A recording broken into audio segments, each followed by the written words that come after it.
Hi everyone, it's Dr. Ramani. Welcome to this YouTube channel on all things about narcissism and narcissistic abuse.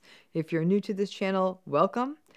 We upload new content on narcissism and narcissistic abuse every day. Please hit that subscribe button and please join this amazing community. You'll often learn more from their comment section than from the video. We get hundreds of questions per week, and then probably hundreds more in the comment sections on the video and through social media. Many times the questions repeat, as you could imagine. So periodically, I'm going to use this YouTube channel as a forum to answer these questions. So since clearly many of you are asking some of them, and I'm hoping that this could be a useful way to get them answered for everyone. So the question we're going to be tackling today is, what type of therapy is best for recovery from narcissistic abuse? A person may feel as though, like, okay, I feel like I get this. I understand narcissism now. I feel like I understand narcissistic abuse, but I don't know how to move forward from the rumination and all the rest of it. This is such an important question. And I agree. At this point, if you've been watching this channel long enough, I got to tell you, most of you basically have the equivalent of a graduate degree in narcissism. You probably know more than a lot of therapists. You know what it is, where it comes from, how it impacts people, what the dynamics look like. You get it. But the bigger question people have, I understand narcissism, I understand narcissistic abuse. The big question is, what do I do about this? As of now, there is no one therapy for narcissistic abuse per se. Now, in my work in this, I've actually developed a model that I've found works really well with individuals who are recovering from narcissistic abuse, and that really any therapist can use. So let's start by taking on what a client needs in therapy, what you need to sort of look for in therapy when you're trying to find a pathway to recover from narcissistic abuse. Number one, you need a therapist who gets it. At this point, lots of therapists as of now don't. And that's in large part because nothing even approximating this is taught in any graduate school or clinical training. It's a relatively new area. Ironically, these issues around difficult relationships and trauma, they've been around since forever. But systematically addressing it from this perspective of focusing on narcissistic abuse is new. And I got to tell you, there's still lots of pushback from the mental health field. There is still a tendency to be critical of a person who shows up to therapy and says that they have experienced narcissistic abuse. More than a few therapists will say, well, you shouldn't diagnose your partner or your family member, and that each person in a relationship is responsible for what is happening, or that, well, we can't really say they're narcissistic because they're not here to share their point of view. So let's just focus on your role in all of these problems. Or the therapist will say something like, well, all marriages are hard. So I'd love to hear from you on that one. Drop a comment. Did any of you ever see a therapist that you felt didn't fully understand narcissism or narcissistic abuse? What was some of the invalidation you may have experienced in therapy? But it's absolutely important, going back to this point, that you need a therapist that understands the dynamics of narcissism and of narcissistic relationships and does not engage in blaming you or pathologizing you when you are describing dynamics such as gaslighting and love bombing and trauma bonding and all the rest of it. Frankly, you shouldn't have to be your therapist's teacher. While a therapist out there, there are many, many therapists out there that don't position themselves as an expert in narcissism or narcissistic abuse.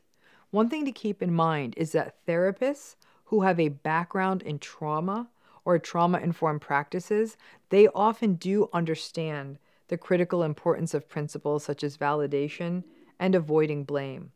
And such informed therapists understand that these kinds of patterns leave you confused and doubting yourself. And then to give you the time and space you need to make sense of these toxic relationship dynamics, to grieve them, and to figure out what you want to do and how best to cope. Number two, you need a therapist who doesn't get so focused on the theory behind their treatment model, for example, cognitive behavioral therapy, that they do not make space for the unique aspects of narcissistic abuse. As an example, cognitive behavioral therapy is very much focused on teaching a person to change how they think, with the intended effect of then changing how they behave. Now, this may work, and it works well, when the behaviors are solely related to a person's belief. But when you're working in the area of narcissistic abuse, we need a framework around the narcissistic abuse, right? Narcissism is resistant to change. That gaslighting is a very real phenomenon. Because there is a risk of putting the onus on the person who is experiencing the narcissistic abuse to change how they think. So you're going into therapy. The therapist who's doing, for example, cognitive behavioral therapy will want to focus on changing how you think, instead of teaching the client that no matter how you think, you experiencing narcissistic abuse, no matter how much you think, that being gaslighted and manipulated feels awful, and there's nothing you can do to change the other person's behavior. There has to be education and contextualizing of narcissistic abuse in any form of therapy before turning solely to principles like you need to change how you think. You can change how you think until forever. That ain't going to stop someone from gaslighting you. Number 3, you've got to avoid therapeutic situations where keeping the relationship together is such a strong part of the agenda. Some couples therapists or people who are solely relationship focused or pastorally or religiously informed counselors are very, very invested in the idea that the only desirable outcome, short of it being physically dangerous, is making the relationship work, and that that's the best possible goal. The problem with that is that does not account for the toxic and the unchanging dynamics of a narcissistic relationship, and may foster guilt, a sense of failure, and a sense of self-blame. Number 4, as I noted above, Number 4, as I noted earlier, if you can't find an expert in narcissistic abuse, look for therapists who focus on trauma.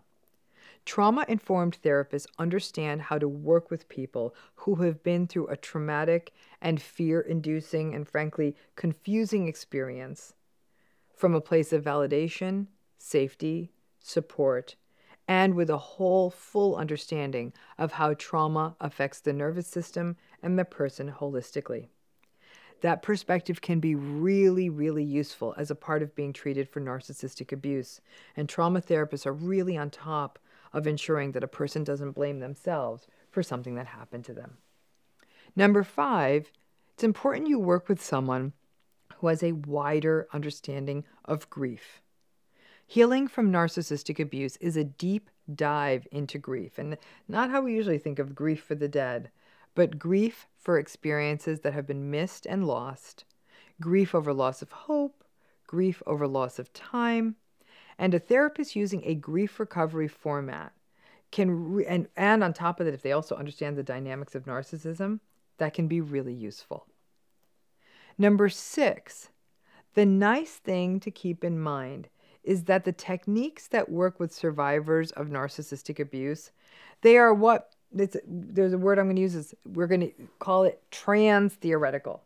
This framework, a framework that works with clients who are going through narcissistic abuse, can be used by a therapist regardless of whatever their theoretical orientation is. You might find a therapist who's psychodynamic or humanistic or cognitive behavioral or eclectic. It just requires that the therapist understand the natural history of the narcissistic relationship, the rigid and unchanging nature of narcissistic personalities, and other themes like cognitive dissonance and trauma bonding, and the things that happen to a person who has experienced a narcissistic relationship, and to see it in that context. So any therapist can do this work if they're willing to see it for what it is. Number 7, it's important that the therapist be able to work from a culturally informed perspective. To be able to wholly understand narcissistic abuse and what it does to a person does require a therapist who understands the more nuanced issues and the important issues around race, ethnicity, social class, gender, sexual identity, LGBTQ plus identity, religion, nationality, ableism, age, because this stuff matters in understanding what people experience outside of the room and the cultural barriers and the other barriers that exist to being helped, to being heard, and to getting stuck in these relationship cycles. If a person is already being gaslighted by the world at large, it makes the gaslighting in their individual relationship feel actually a lot worse. Number 8, try to avoid or reconsider a therapist that makes your therapy their story. While I do acknowledge that having been through narcissistic abuse definitely gives a therapist an informed and empathic perspective, every survivor story I've ever heard has been different.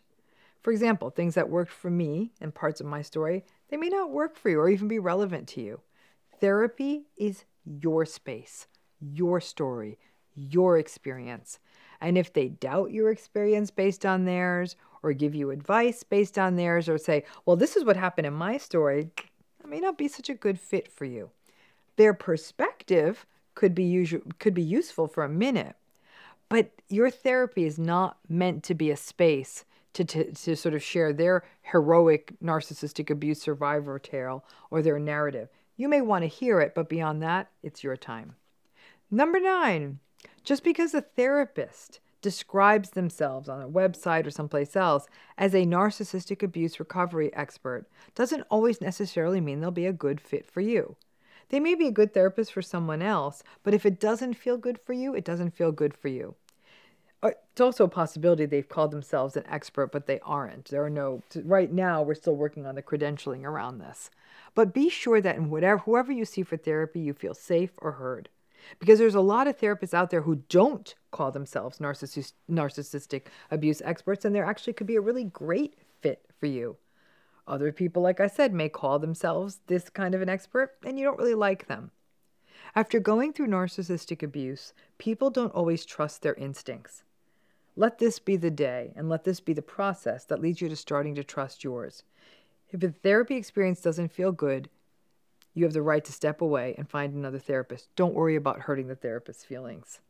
Number 10, consider rounding out therapy with support groups, but choose carefully. Some support groups may not be well moderated, so if the group doesn't feel right or safe, don't ever feel compelled to stick it out.